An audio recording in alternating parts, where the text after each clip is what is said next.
दोस्तों नमस्कार, आप देख रहे हैं हेलो न्यूज वर्ल्ड। सोच बेहतर कल। शुक्रवार को गुरुग्राम लोकसभा सीट से भाजपा प्रत्याशी राव इंद्रजीत सिंह ने नई अनाज मंडी और गांधी चौक पर चुनावी सभाओं को संबोधित किया। इस मौके पर उन्होंने रेवाड़ी विधानसभा वासियों से उनको पिछली बार से अधिक मतों से जिताकर संसद में भेजने की अपील की। आप भी सुनिए, इस मौके पर उन्होंने क्या कहा। आप देख रहे हैं पत्रकार दिनेश विद्यार्थी के साथ हेलो न्यूज वर्ल्ड। सोच बेहतर कल। खबर अच्छी लगे तो लाइक करें, शेयर करें और नई खबरें देखने के लिए आज ही हेलो न्यूज वर्ल्ड को सब्सक्राइब करें। पोलिंग बूथ पर जाएंगे, साधन है, कमल का जो निशान है वहां बटन दबाना है और उसके बाद आपने निश्चिंत हो जाना है।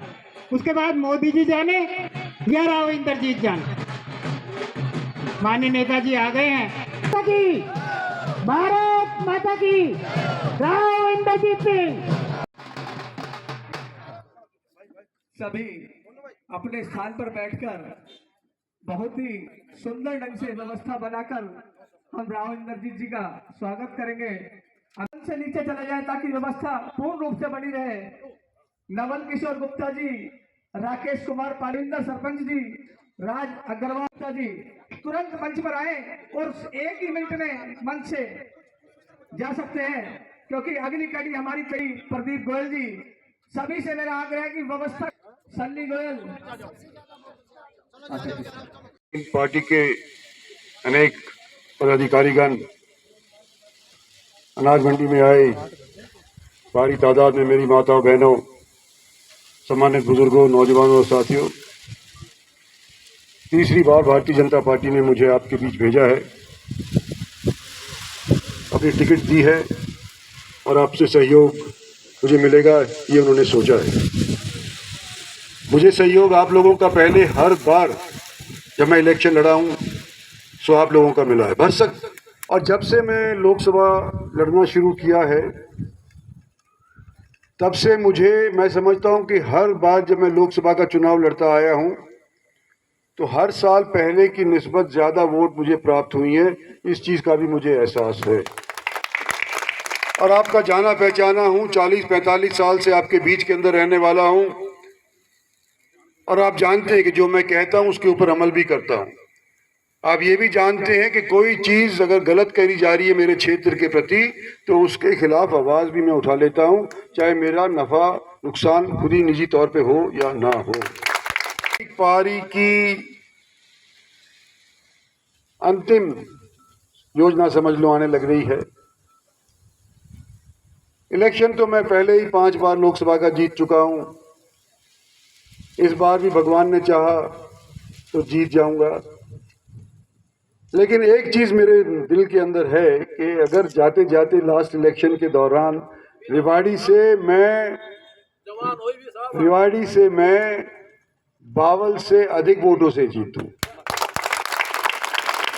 पिछली बार आपके सामने प्रतिद्वंदी रेवाड़ी के थे तो हो सकता है कुछ लोगों को थोड़ी तकलीफ हुई हो कि भाई इंद्रजीत को डालेंगे या कप्तान साहब को डालेंगे।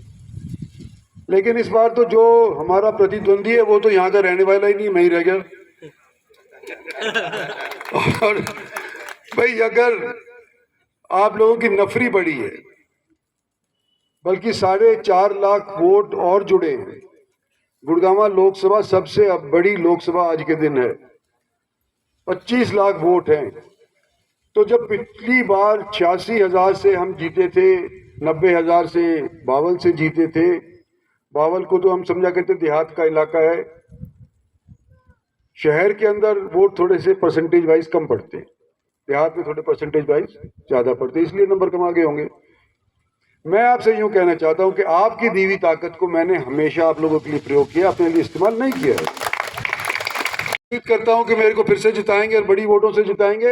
लेकिन एक चीज और मैं करना चाहता हूं कि रिकॉर्ड कायम करना चाहता हूं कि हरियाणा में सबसे अव्वल वोटों से अगर कोई जीता है तो वो इंद्रजीत सिंह, आपका अजीज और हम सब जीता है। ये मेरी पार्टी को इसलिए मौका चाहिए कि नरेंद्र भाई मोदी को फिर से हमने प्रधानमंत्री बनाना है और जो 10 साल के अंदर हमने काम किए हैं वो अनेक दशकों में नहीं हो पाए थे, क्योंकि स्थायी सरकार नहीं थी। मोदी जी के आने के बाद एक स्थायी सरकार बनी, पहली बार अनेक दशकों के बाद स्टेबल सरकार के माध्यम से हमने देश के ऊपर शासन किया। और इस शासन के अंदर हमने कोशिश क्या करी कि सबसे जो कमजोर वर्ग है, जो लाइन के अंदर आखिर खड़ा हुआ है, उसके लिए कोई ना स्कीम बनाई जाए, एक इंफ्रास्ट्रक्चर तैयार किया जाए, एक हर तरह की सुविधा लोगों को उपलब्ध करवाई जाए। ये स्कीम्स तो बन गई हैं, कुछ आधे रास्ते हैं, कुछ पूरे हो चुके हैं, लेकिन 3 साल तो हमारे कोविड ने घटा दिए। 10 साल में से सिर्फ 7 साल ही तो काम कर पाए। 3 साल के अंदर तो मारामारी कोविड की इतनी ज्यादा हो गई कि तो एक दूसरे से बात ही नहीं कर पाते थे।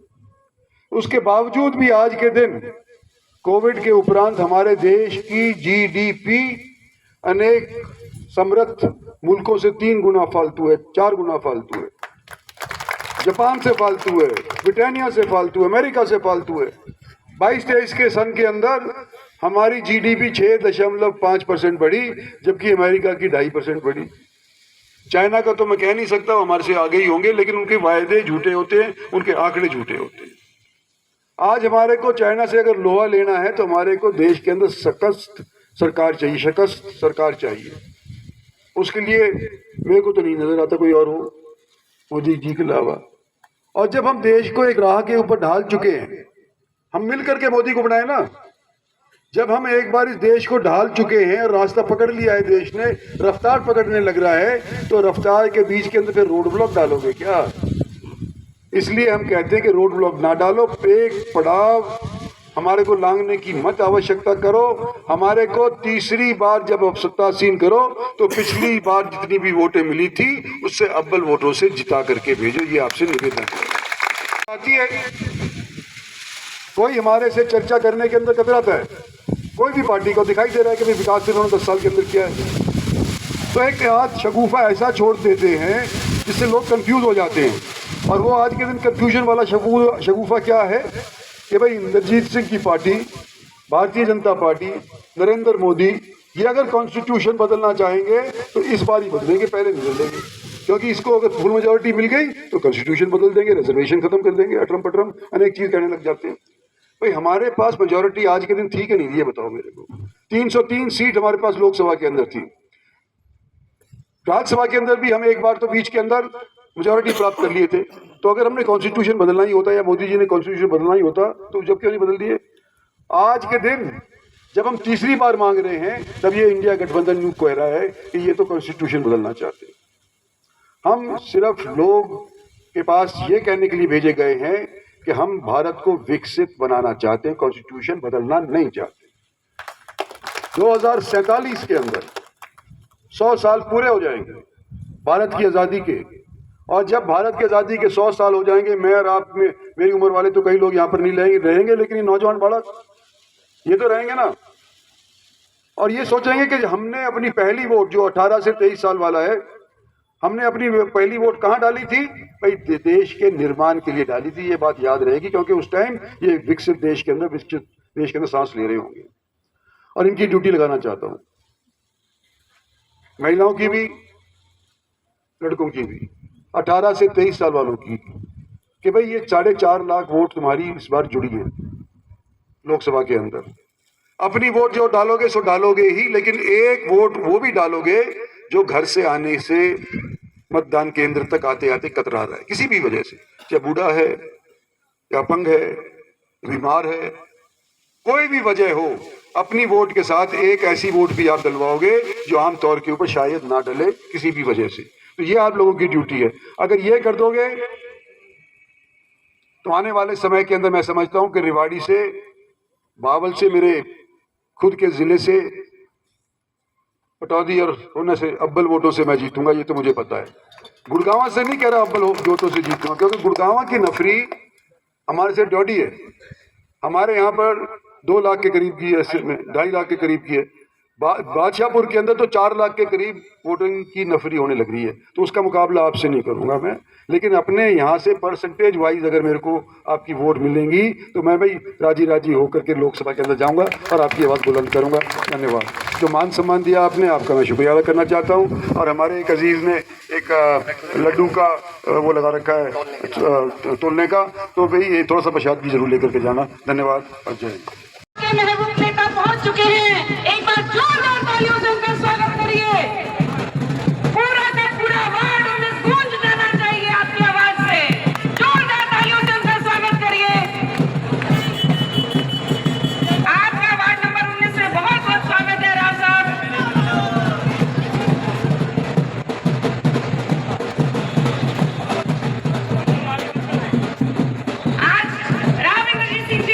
बीच में आए हैं। लोकसभा के चुनाव है, लोकतंत्र का उत्सव है और इस उत्सव को मनाने के लिए जो शोर दिखाई दे रहा है, जो ढोल नगाड़े बजते दिखाई दे रहे हैं, आज आपके बीच में अकाल जी, राकेश राव जी, चंद्रशेखर जी, शक्ति सिंह जी, गोपाल पोपली जी, आप सभी से अनुरोध है कृपया करके जल्दी से मंच पर पहुंचे।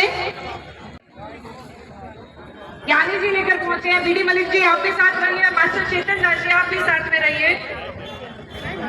ये आशीर्वाद के रूप में बोले सोनिहाल, बोले सोनिहाल। अब मैं अनुरोध करूंगी कि बुके से स्वागत करने के लिए देवेंद्र चौहान जी आगे आए, रवि ठकराल जी पदाधिकारियों के साथ जो आज राव साहब को अपना समर्थन देने के लिए पहुंचे हैं।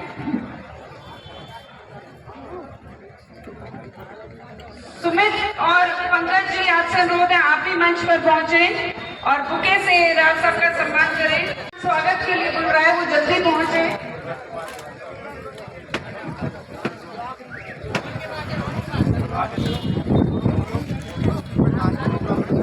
तो विकास दिखाई देता है, चाहे प्रधानमंत्री मोदी जी की बात कर लीजिए या राव साहब की बात कर लीजिए, अपनी तरफ से उन्होंने कोई कमी नहीं छोड़ी है। बतौर सांसद ऐसा कोई काम नहीं है जिसको हम कह सकें कि वो कहीं पर रह गया या छोड़ने का काम किया है। अब तो आवश्यकता है थोड़ी और उड़ान भरने की, थोड़ा और आगे जाने की। वंदे भारत एक्सप्रेस अगर रेवाड़ी में रुक सकती है, अगर हाईवे यहाँ पर बन सकते हैं, डबल फाटक जो उसका अंडरपास बन सकता है, तो आगे और भी बहुत सारी चीजें हैं जो होनी बाकी है। बतौर सांसद राव इंद्रजीत ने ऐसा कोई काम नहीं छोड़ा जो इस एरिया में नहीं कराया हो। और अब आपके बीच में मैं आमंत्रित करना चाहती हूँ राव इंद्रजीत सिंह जी को अपने शब्दों के साथ कि जो नहीं हुआ इस बार हो जाए, जो नहीं हुआ इस बार हो जाए, ऐसा बटन दबाना दुनिया में जय जयकार हो जाए, उन लोगों की इस तरह हार हो जाए, ऐसा बटन दबाना कि जीत का अंतर 8 लाख हो जाए। राव साहब कृपया और खिलाती है। आज वंदना जी को एक पोएम पढ़ने का भी मौका मिला, इनको पोएम ही बना दिया। हमारी म्यूनिसिपैलिटी के चेयरमैन साहब पूनम जी, यहाँ के पार्षद निहाल जी, मंचासी पार्टी के सभी पदाधिकारीगण और काउंट की आई हुई सरकारी माता बहनों और बच्चों, मैं शुक्रगुजार हूँ इतनी भयंकर आंधी आने के बावजूद भी आप लोग यहाँ पर टिके रहे और मेरे यहाँ आने पर मुझे मान सम्मान दिया, इज्जत बख्शी। आपका बहुत बहुत शुक्रिया। साथियों, भारतीय जनता पार्टी का टिकटार्थी था, भारतीय जनता पार्टी ने तीसरी बार मुझे टिकट दी है और तीसरी बार हम मोदी सरकार बनाने के लिए आप लोगों से अपील कर रहे हैं। एक चीज मैं क्लियर शुरू ही करता आया हूँ, आज भी कर देता हूँ कि हम आज के दिन आप लोगों का वोट मांग रहे तो अपने काम के ऊपर वोट मांग रहे। हमने अगर काम किया है धरातल के ऊपर तो सबको नजर आ रहा है। आज चर्चा हमारे काम की नहीं हो रही, हम ही कह रहे हैं कि हमने काम किया है, लोग कह रहे हैं कि हमने काम किया है, लेकिन आज के दिन तोड़ मरोड़ करके इस तरह के बयान दिए जा रहे हैं कांग्रेस पार्टी की तरफ से जैसे कि हम कॉन्स्टिट्यूशन को बदलना चाहते हैं। आपका अजीज होने के नाते, आपका साथी होने के नाते, मोदी सरकार के अंदर मंत्री होने के नाते सबसे पहले तो मैं ये कहना चाहता हूँ, मैं कह रहा था कि कॉन्स्टिट्यूशन बदलने का जो शगुफा कांग्रेस पार्टी के वालों की तरफ से छोड़ा जा रहा है उसके अंदर कोई सच नहीं है। हमारी कॉन्स्टिट्यूशन के प्रति आस्था है कि और आगे भी रहेगी। सिर्फ एक चीज कॉन्स्टिट्यूशन के अंदर जो है वो ये है कि मजहब के नाम के ऊपर आरक्षण नहीं मिल सकता। उस चीज के लिए सिर्फ भारतीय जनता पार्टी कहती है, बाकी रिजर्वेशन के बारे में हटाने के बारे में बिल्कुल भी भारतीय जनता पार्टी ऐसी कोई बात नहीं करती जिससे हमारे एससी के भाई लोगों को ठेस पहुंचे। दूसरी बात कि अगर हमने 10 साल के अंदर काम किया है, भारत सरकार की तरफ से योजनाएं बनी है जिनके माध्यम से आज के दिन हमारी आर्थिक स्थिति और मुल्कों से बेहतरीन हुई है। और तुलना के तौर के ऊपर अगर मैं कहूं कि कोविड के उपरांत 22-23 के अंदर हमारी जीडीपी 6.5% बढ़ी, जबकि हमारे ऊपर सैकड़ों साल राज करने के बाद ब्रिटानिया की केवल 2% बढ़ी, अमेरिका की 2.5% बढ़ी, जापान जैसे मुल्क की केवल 1% बढ़ी। तो अगर आज के दिन सबसे बड़ा मुल्क होने के नाते, कम से कम जनसंख्या के तौर के ऊपर तो हम सबसे बड़ा मुल्क है ही, सबसे जवान जनसंख्या हमारी है, तो सबसे बड़ा मुल्क होने के नाते सबसे तेज रफ्तार जीडीपी की बढ़त की अगर हमारे मुल्क ने पकड़ी है, तो क्या हम ये सोच सकते हैं, हमने तो माना है कि हमारा ये संकल्प है कि जब 2047 के अंदर हमारे 100 साल आजादी के पूरे होंगे तो भारत एक विकसित देश बना करके हम छोड़ेंगे, जहाँ के बच्चे आज हमारा सहयोग दें, जहाँ के बुजुर्ग को देते ही आएंगे। उनसे बच्चों से खास तौर पे मैं ये कहना चाहता हूँ कि पहली बार तुम अपना वोट डालोगे और जब मेरी उम्र के होंगे, जब ये सोचोगे कि हमने पहली वोट अपनी कहाँ डाली थी, क्योंकि तुम्हारे उस टाइम के ऊपर बेटे पोते हो चुके होंगे और ये तुम याद रखोगे कि हमने पहला अपनी वोट का इस्तेमाल भारत के निर्माण के वास्ते किया था। आज भारत के निर्माण के वास्ते मुझे हर एक शख्स जो भारतवासी है और जो भारत के अंदर विश्वास रखता है, भारत को विकसित बनाने के लिए अपना वोट दे। मैं एक माध्यम ऐसा हूं जिसके माध्यम से नरेंद्र भाई मोदी को भी दोबारा से प्रधानमंत्री बनाया जा सकता है। साथियों, आप जानते हो जैसा मैं अंदर हूं, जैसा बाहर हूं, आपका परखा हुआ हूं। आज के दिन और जितने भी नुमाइंदे हैं आपके जिले के, तो कम से कम नहीं है ना, परखते आपको 45 साल हो गए मुझे परखते हुए। मैं आज आपको यूं कहना चाहता हूं कि अगले 5 साल की योजना के अंदर हम इतने और काम करवा देंगे जो 10 साल के काम पीछे लगने लग जाएंगे। इसलिए आप लोगों से हम आपकी साथ चाहते हैं, उम्मीद करते हैं कि जितनी वोट आपने पिछली बार भारतीय जनता पार्टी को दी थी, और अगर मुझे याद ठीक ढंग से हो तो 86,000 से रिवाड़ी हल्के से मैं जीत करके लेता। इस बार मुझे ये उम्मीद है, क्योंकि संख्या बढ़ गई है, इस बार मुझे ये उम्मीद है कि यहाँ का कोई लोकल कैंडिडेट मेरे खिलाफ लड़ नहीं रहा। मेरी ये उम्मीद है कि रिवाड़ी हल्के से मैं 1.25 लाख से जीत करके निकलूंगा। इस आशा के ऊपर मेरा पानी मत भेज दियो, इसको अपनी जामा फैलान दियो, यही मेरी आप लोगों से आशा है, उम्मीद है। आप अपने आप को इनमें जीत समझ करके और मेरा इलेक्शन संवारो, लड़ो, और आने वाले समय के अंदर 5 साल मैं आपके काम आऊंगा। धन्यवाद।